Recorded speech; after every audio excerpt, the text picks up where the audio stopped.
And I mention nepotism. Yeah. Curtain administration no perpetuating on Ghana football, and I say almost practicing Ghana football. I don't know which of them were the correct thing.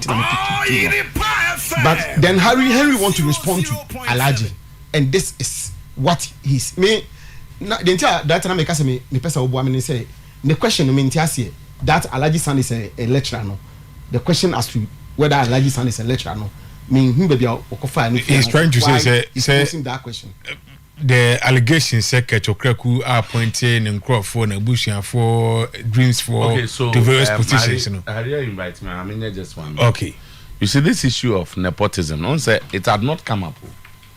Say, you see, it's not as if people are not aware of position for say we will. Performance say ba. And then may see NMO be averting the minds to side you. All the people we are talking about here, they have been there. So as I say, and the FA president came with a manifesto. Don't forget, it's an election year. So people are looking at, interrogating what you said you would do. And then so one of the reasons they say, of course, it's divided. Say sign the DFA president say.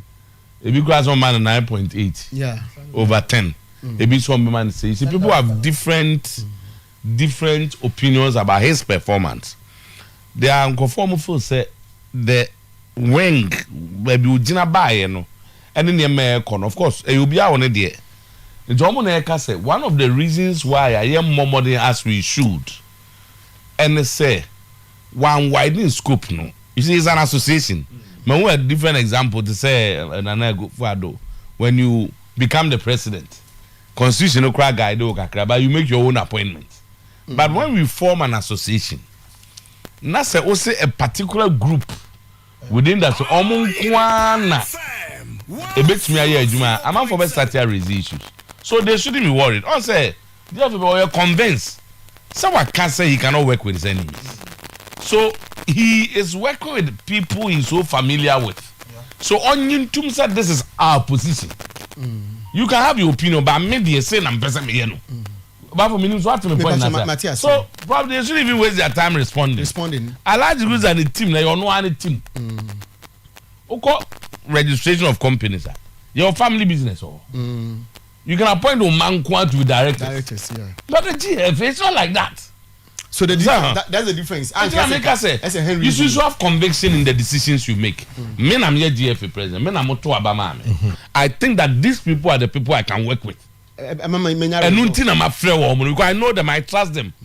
I've been on the journey with them. To make them convince them the bomb. Then one day, a decision will be made about what you also did. So as I say, the result he may buy as I never win in a move. Matthias, I think the last point now the shame say between the two, no, one is for a certain group of people and also the masses. Very good. One is for an individual. Kim Faisal Alhaji Guz sorry or Chanopa.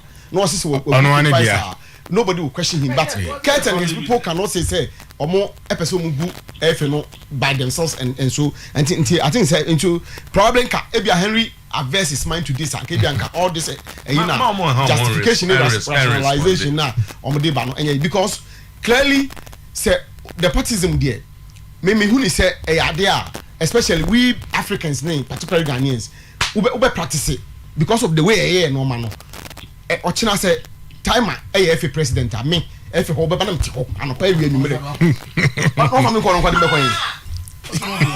time to no what no records and just I'm like that no me na be frame you no me just say enye obi o kwotena ho but I'm saying that me wo di adwuma me family number 4 me family number 4 ne oma trust where you have me am ba enti anya ade aye ade foforo okrum ha but as I say my resource okay so I say as I my resource cat there no is it giving us a resource it doesn't look like in fact it is no because it doesn't look like rather than me trying to it is no it is problematic but also what I say me and as I say Dubako abo etwam so Dubako abo etwam enti ga ka premo kwa akoto premo tu a na se da no em se ni famo abesene ko na fe ye wura afufuro mu no de biase for e de krata akoma Ghana Football Association. Yes. And me sremi nuano me wa hanom mo nyina mo me ne en kan kire fe ni say they should respond to edubiase. So mo deadline of by close of any. Yes. But the reason why I make us no so what kind edubiase letter no petition no mo yes. In there inherent in there was a threat that could be anything. In the first instance, I will think about maybe court. But what them just say? Yeah. The first instance, I will be thinking about maybe court. But the threat of anything, threat that. But me fears and say do be as for my Congress now. It also affects Ghana football. Yeah. About affecting because it was the potential to even create constitutional vacuum and as a constitutional crisis. And to me, I want to plead with everybody. Empire for furniture, Prosper, and any team, no, they should respond to the Biasa and Sana. Anything unfortunate happen. Though I fear say I'm responder, I'm responder, but they should because if you read their petition, inherent in there was a huge threat. It's not a common threat, a threat that's very dangerous. That can lead to anything. You better have no worker. I didn't know possible avenue. Say if you now respond, then I say a swab. Then edubiase betimi what is it? I didn't know much. Omo asanso read into the mind of the FSA. Mo akra ya twa de bre nim say mo kwanya dem be ya no. Enti omo ya no a na say time na so again e be say I want am be say me mo push omo edubiase for no kwahye ba bia on be acting. And I'm saying that it appears to me edubiase may go to court. Mama Seleje betimi aboa me ho a na me misa honest. Let me be honest. Sa petition I've not read it. Menya for but me nkase ma kan na minim sentence ba akokra na oma. So I'm not in a position to comment. So me kan let me be honest. Zach me say status no oye ho adwuma yi. Waka me no nyina ya kan. Zach say edubiase anya response by any close of there. There no possible things we meet me be need. So Congress ne maso na say no say what I know is if Congress ebasoa there will not be election this year. There will be election after in 2024. 2020. I'm confirming to you, say Congress Ebaswa 10th now. Young to Efia Abano. This is 2024. And you're about to give Abano. 1 year after. 1 year after. Based on status now, Makayano. And the possibility that the debate may seem to say if you respond, no, take it from me and share Congress numbers because those who also as who am a camp now if say a man also say to abano or may take actions court Congress numbers. But that would be dangerous because you go court you court asem problem that's what you're even looking for. Say I will be court now omoto you court na asem nu no 1 year ntwam ansa na yakọ Congress ansa na ya elections ube when you travel 2 years already no cut no more they are talking about 3 year mandate 3-term mandate and all those kind of things. I am not comfortable. And Obin Kanchire Prosper, my good friend Prosper, say a panicho for once.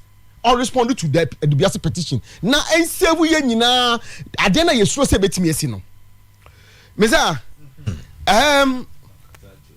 yeah. For last one, mommy. Kotoko circles. Elections in Bebasu Minda. Aye. And based on normal candy, almost a Bebasu. Yeah, Bompire say, Memindano. Elections in Bebasu. Some meeting Ebini.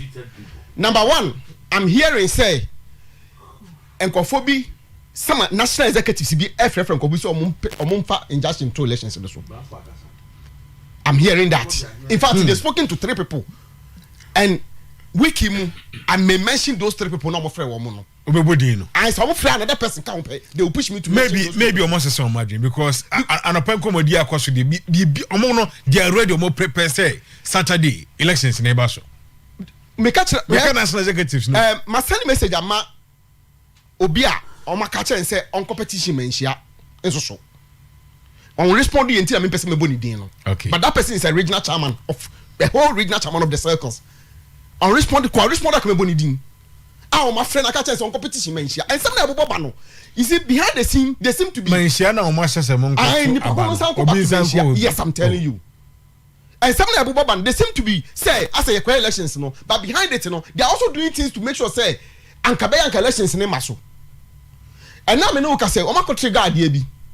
And I started build it up. Unsa no pambeta na beka to say no fabu census, no voting. Me and beka right because that is what national leadership in the aba. Me am hey. I'm for say kotoko support bia ba den. Ebe rule on the fabu census. But I've been prompted say I didn't make no. It cannot be constitutional.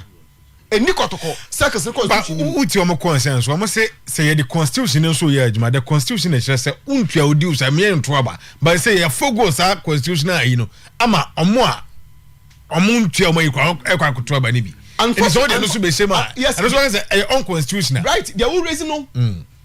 I agree with you, but unfortunately no. Omo kotena ba for anymore no. Election roadmap was spelled out there.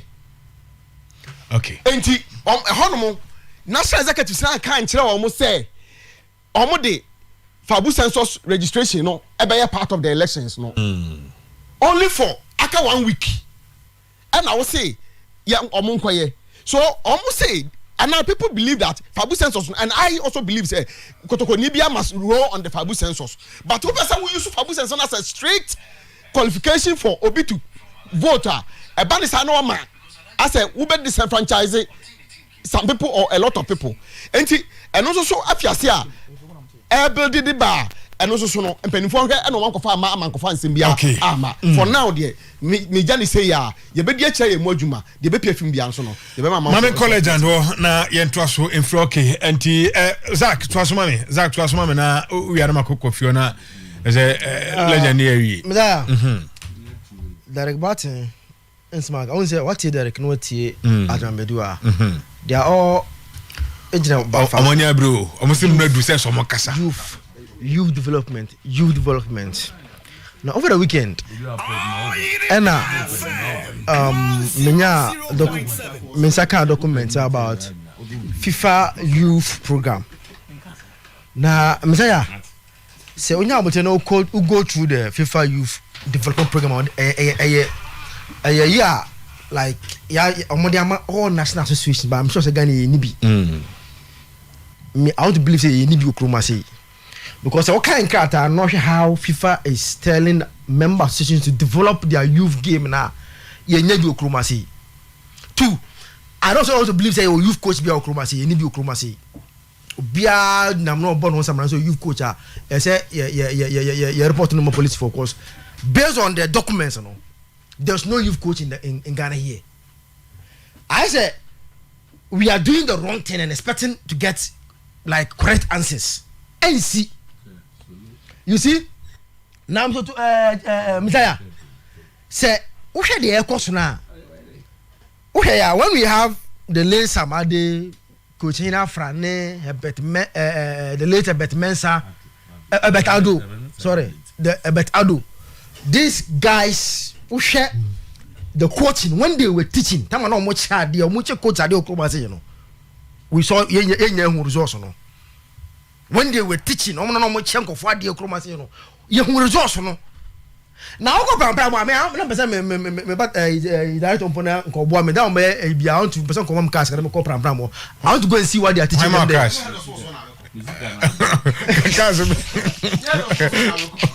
What the cause of the cash me person be come there what they teach them at pam there because see our biggest problem now so what our boys last Saturday go find na one of the boys na almost the first time Fatau training so I mean the reason why Sporting Lisbon omedra ko omobi na omoye na omo coach and say who say supporters no we angry with the coach say yakoto African best player at U20 level at number Sporting Lisbon coach man no be so call Sporting B they think say the boy is ready because boy at age of 18 19 ever blasters oh man no Sporting Lisbon coach and say oba Sporting no the boy lacks fundamentals born say no could bring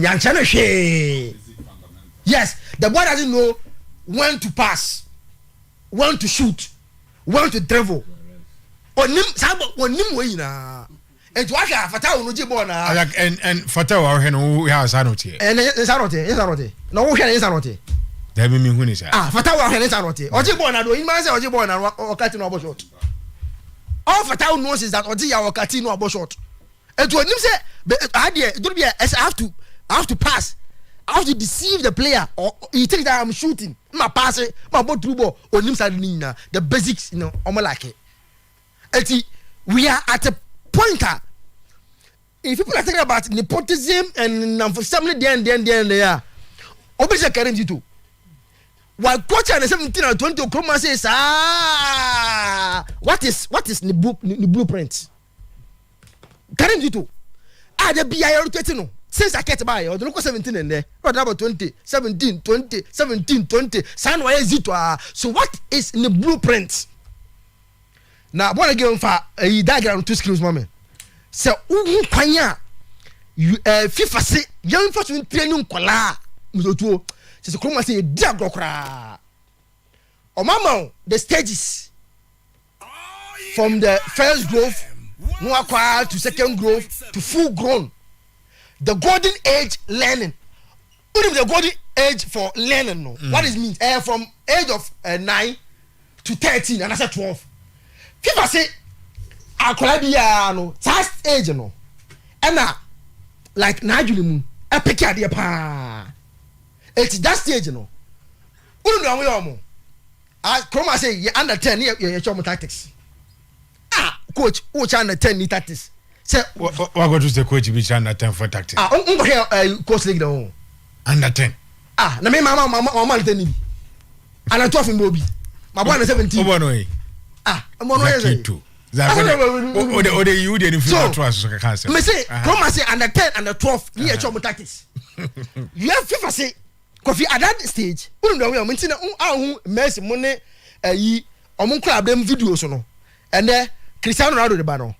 Yan channel tactics o policy no omo bobo no me omo you say we the for mo go park no so when they are playing at that stage we be so way or striker based on the movement and how the goal shot here we be on the midfielder we be on the defender we be on the goalkeeper jam no ball no when they are going from the 13 to 16 that is where you be perfecting the talent no but Kroma say there you go ya call ya under 10 no mo full pack Kroma say under 10 on full pack na Asian money imuntari ball so no sa pack na under 10 e ball so we are not developing the boys properly and the boys no e to kwan bia na they struggle so until say they be finding a better way of training our boys here no and the youth level football no so the Senegal here so the Mali here now go to Gambia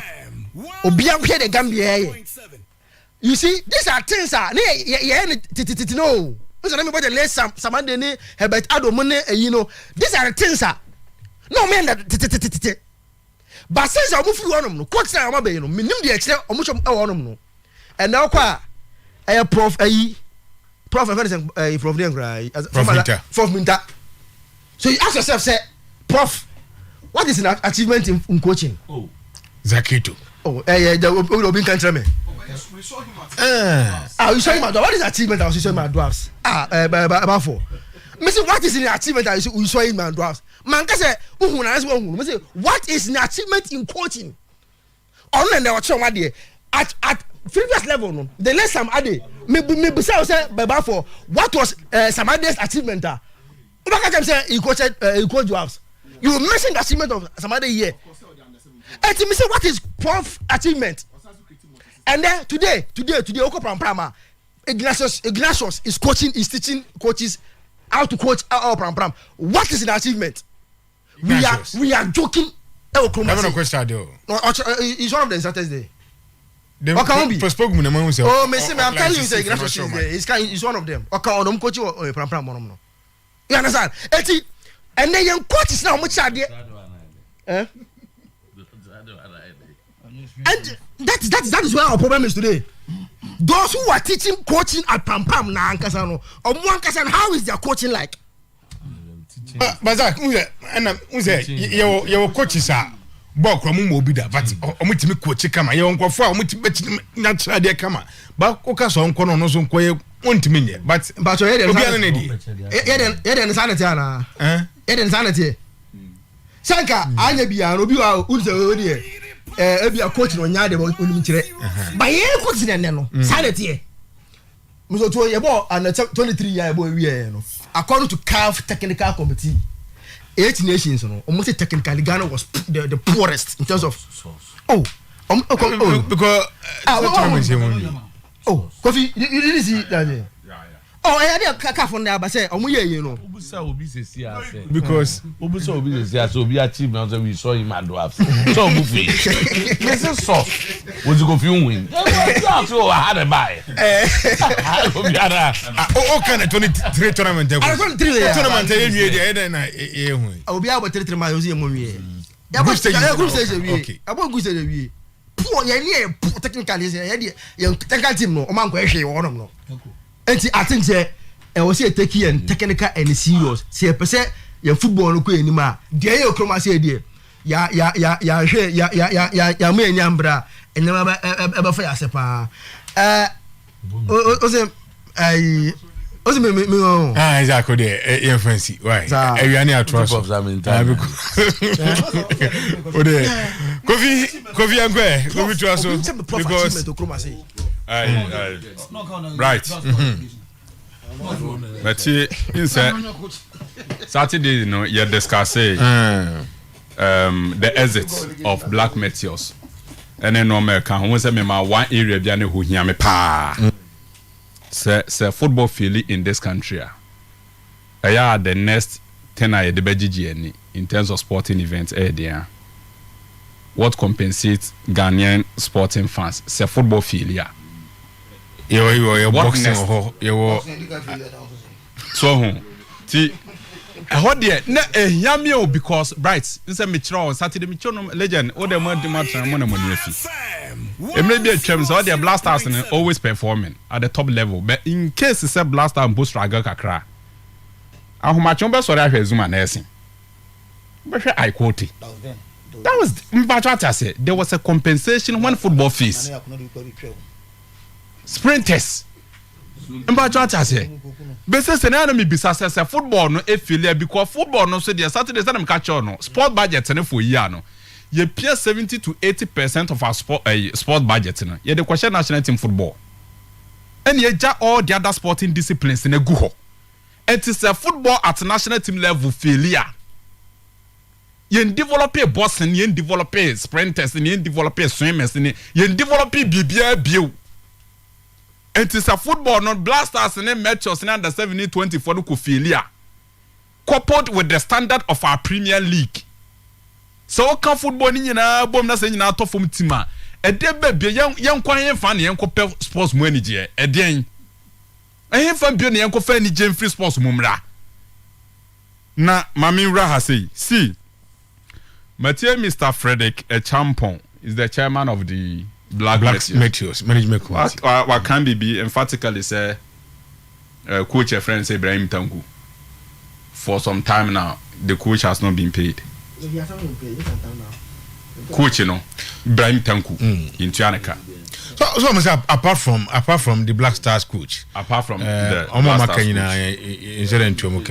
and Sadia no, Bright, mummy you. And you say you try to performance now. Discussion apart from the Black Stars head coach, coaches at youth level in Tiamoka. Coaches at youth level. But we always sit here, we talk about the kind of selection of players into the national teams. And when you first play be a national team, I'll bet you know what people say, then a way airport national team being called by the coach. No way after her young friend. No. That coach who makes the selection, no, for time be in Tianaka, national team assignment, and so once a while. But coaching, so what did your man must survive? From 17-20 local blasters Meteors and coaches in Metros I can say Ibrahim Tanko Accra Lions. And I make us say so offer national team pana kasana mostly Bright yentu amoka coaches ni yentu amoka yentu amu nyina ka but we expect that coach during his call up when people are pouring in dollars, this coach was not being paid at the national team level is supposed to reject sad dollars, to be very fair and firm in terms of selection. I integrity, but no, your coach now when you address all your age, say because the national team into a county play about obey the nako. Right, I pray say you don't run into temptation at Bebroso. I pray bumpire mapa. So what Tiana say 3-4 months in Tiawaka. Now, oh, that's what because with you. And sorry about so how you survive, how you deal with that. No jai, but almost one jai.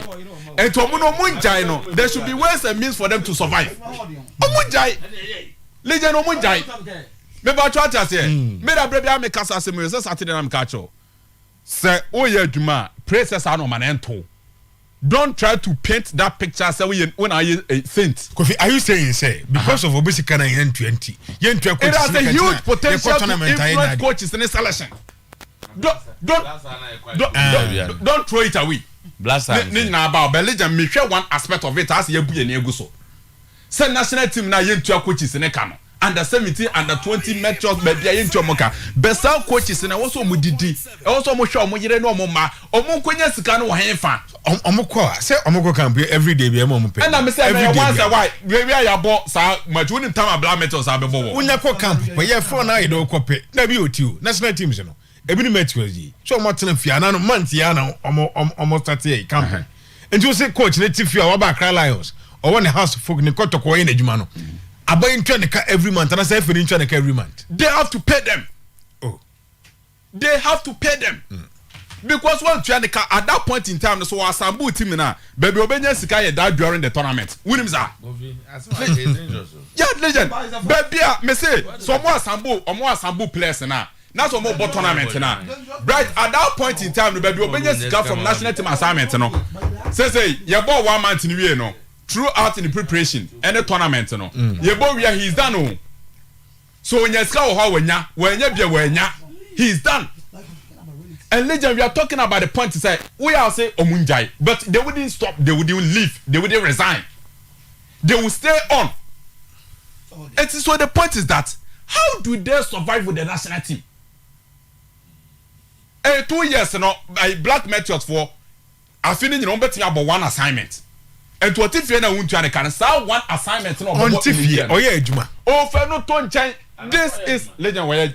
This is a different assignment. Arrangement that is the moment I go camp. So go camp every day. Legend me about anti the motivation at the national team level. Then coaches, prestige, honor.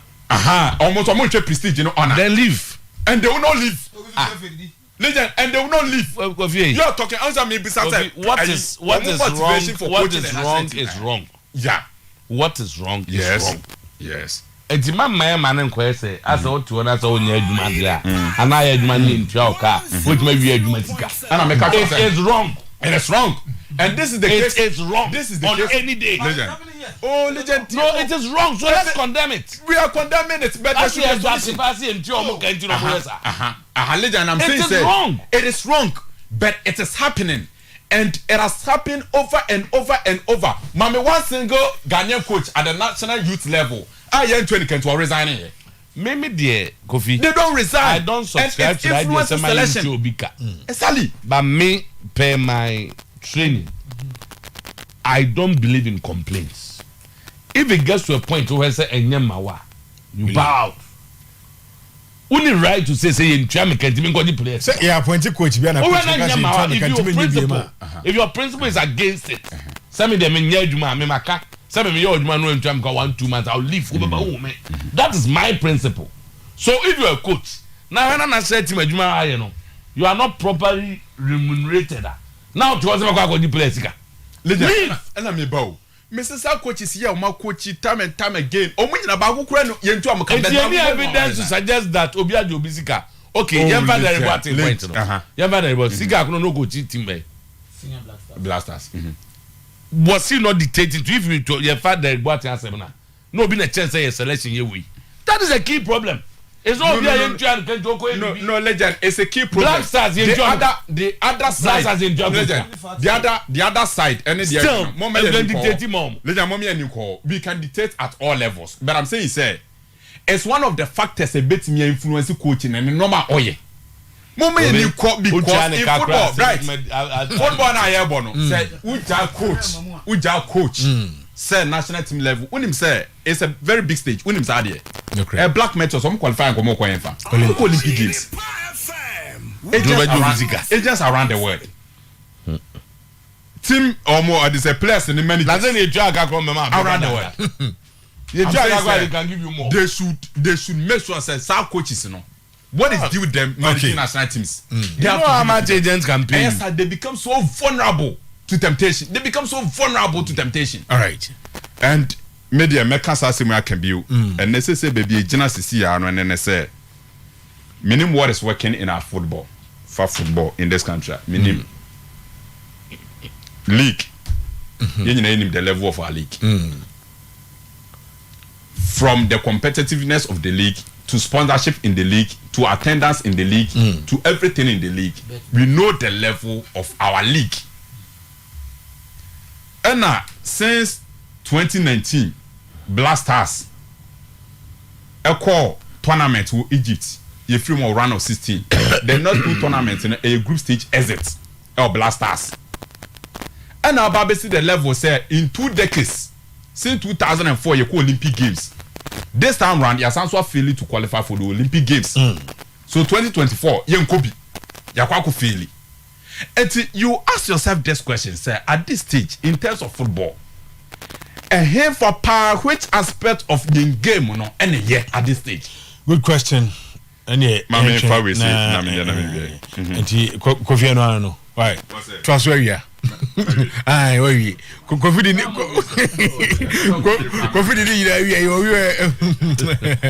legend transfer. I feel one ya. Yes, I from an interviewer. I'm face of Chipsa. Oye FIFA CAF performance specialist. Ona adiaba. Anti omona na say ozem ka say me kaka kre. Asem na players na start taken. They bought any agent bedu ni omom ka. They are worried though. Yes. On say a big crazy and we we cannot even qualify. Qualification crowd. I mean they go feel Kimo can and say we should allow the coaches to work and we should give equal opportunities to the Ghanaian young boy. She unimha na coach afan coach de mo pick players na. They were playing taking team to villages. Coach afan back fighting talents is hot. Baby obekwa for players ni biaba no. He tossed the whole Ghana. You won cross for more opportunity omni ball no ball. Na me tell why we are suffering. Freddy bet akunya amtis coach Freddy okay no dana. Yeah. When the man go for no year to develop football no, we simply cannot compete. Yentimi no omonye. Enya aban sem bio apart from the aban the clubs na football club no go to play 100 million. Na so fun youth side no so a budget of 20 million a year. They waiting to develop one. Na first no. Na ye fire nkola. Na anu ya na start here the E4 band at 20 ni and say go for Fabrofo abo. I think on the field of play they are confused. Where omono Chenyom the man kola dey na we can by Ishaku no. Enya say Ishaku nimbobo. But enyema omo at every level. Yes. Your baby a passing ball.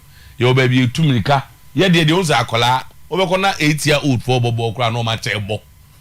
Ben na near sweet with the cap no. But time na BTA.